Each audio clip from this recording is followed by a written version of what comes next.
ආයුබෝවන් හැමෝටම 2026 වසරේ ජුනි මාසයේ දෙවනදා වසර 12කට පස්සේ සිදුවන ඉතාමත් සුවිශේෂී සහ ප්‍රබලම ගුරුමාරුව සිංහල ලග්න හිමියෝ ඔබට බලපාන්නේ කෙසේද? අද අපි ඒ ගැන ඉතාමත් සවිස්තරාත්මකව කතා කරමු. සිංහල ලග්න හිමියෝ ඔබට මේ උදාවන කාලවකවානුව කියන්නේ ඉදිරියේදී ඔබේ ජීවිතයේ ඉතාමත් සුබ සහ සාර්ථක දෙයක් සිද්ධ වීම වෙනුවෙන් පාර කැපෙන ඒ වගේම ජීවිතයේ හැරුම් ලක්ෂයකට මඟ පාදන සුවිශේෂී කාලයක්. ආර්ථිකය පැත්තෙන් බැලුවොත් මේ කාලයේදී ඔබට මුදල් ලැබීම යහපත් වෙනවා වගේම වියදම් පැත්තත් තරමක් ඉහළ යාමේ ප්‍රවණතාවයක් පෙන්눔 කරනවා.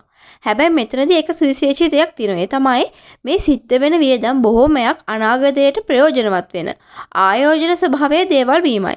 උදාහරණයක් විදිහට අලුතින් නිවාස, ඉඩකඩම් වගේ දේපලක් මිලදී ගැනීම නැත්නම් උසස් අධ්‍යාපනය කටයුතු වෙනුවෙන් මුදල් වැය කිරීම වැනි වටිනා දෙයකට තමයි මේ මුදල් වියදම් වෙන්නේ.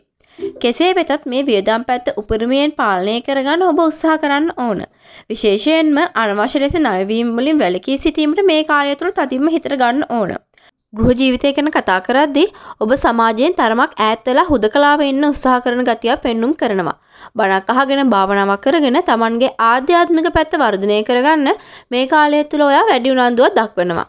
පෞල් ජීවිතය ඇතුළේදී Tamanගේ අයගෙන් තරමක් දුරස් වීම හෝ යම් මතභේද ඇති වෙන ඉඩකඩ තියෙන නිසා ඊටමත් ඉවසීමෙන් කටයුතු කිරීම වැදගත්. ඒ වගේම පිටස්තර පුද්ගලයන්ව ඕනෑමට වඩා විශ්වාස කරන්න යන්න එපා. ඒ ඔබේ පෞල් ජීවිතයට අනවශ්‍ය ප්‍රශ්න කැදවන්නක් වෙන්න පුළුවන්. අපේ පැරණි කියමනක් තියෙනවනේ, ගෙදර ගිනි පිටට දෙන්නත් එපා, පිටත ගිනි ඇතුළට ගන්නත් එපා කියලා. අන්න ඒ දේ මේ කාලයේදී සිංහල ලග්න හිමියන් තදින්ම මතක තියාගන්න ඕන. විවාහ අපේක්ෂාවෙන් සිටින අය තීරණ ගැනීමේදී විරුද්ධ පාර්ශවය ගැන හොඳින් හොයලා බලලා කේන්දර ගැළපීම් නිවැරදිව පරීක්ෂා කරලා විවාහ කටයුතු කරගන්න වග බලා ගන්න ඕන. වෘත්තීය ජීවිතය ගැන කතා කළොත් මේ කාලය තුල තමන්ගේ නිවසින් බැහැරව ගොස් රාජකාරී කටයුතු වල නිරත වෙන්න ඔයාට සිද්ධ වේවි. රැකියා කටයුතු සඳහා විදේශගත වීමට බලාපොරොත්තු වෙන සිටි සිංහල ලග්න හිමියන්ට ඒ සඳහා ඊටම සුබ පසුබිමක් මේ කාලයේදී නිර්මාණය වෙනවා.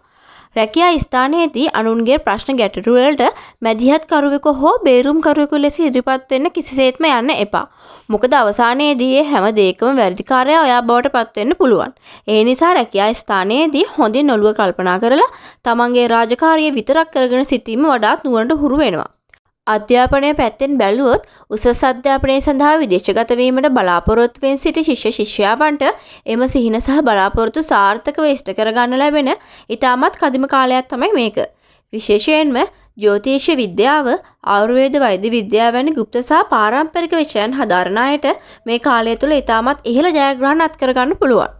සෞඛ්‍ය තත්ත්වය ගැන කතා කිරීමේදී ඔයා වෙනදට වඩා සැලකිලිමත් වෙන්න ඕන. වාතය ආශ්‍රිත ආබාධ වගේම ඇස් සම්බන්ධ රෝගාබාධ වලට මුහුණ දීමට මේ කාලය තුල සිද්ධ වෙන්න පුළුවන්.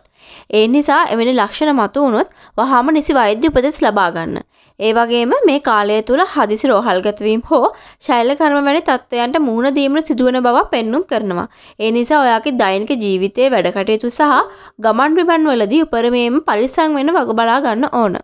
වීඩියෝව අවසන් කරන්න කලින් විශේෂයෙන්ම මතක් කරන්න ඕන වැදගත්ම දේ තමයි මෙතෙක් අපි කතා කළේ සිංහල ලග්න හිමියන් වෙනුවෙන් සකස් කරන ලද පොදු ලග්න පලාපල විස්තරයක් පමණයි. ඔබ සැමගේ උපන් කේන්දරයේ පවතින ග්‍රහ පිහිටීම්, දශා සහ අන්තර්දශා වැනි පෞද්ගලික කාරණා මත මේ තත්ත්වයන් පුද්ගලයාගෙන් පුද්ගලයාට වෙනස් වෙන්න පුළුවන්. ඒ නිසා මේ ලැබෙන සුබඵල තවත් වැඩි කරගන්නත්, අපල තත්ත්වයන් මගහරවා ගන්නත් ඔබේ පෞද්ගලික උපන් කේන්දරය ප්‍රවීණ සහ දක්ෂ දෝෂීශ වේදිකයෙකු ලවා නිවැරදිව පරීක්ෂා කරවා ගැනීම තමයි වඩා සුදුසු වෙන්නේ. ඔබ සැමට සුබ අනාගතයක් ප්‍රාර්ථනා කරනවා. වීඩියෝවට ලයික් එකක් දාලා අපේ channel එක subscribe කරන්නත් අමතක කරන්න එපා. ස්තුතියි.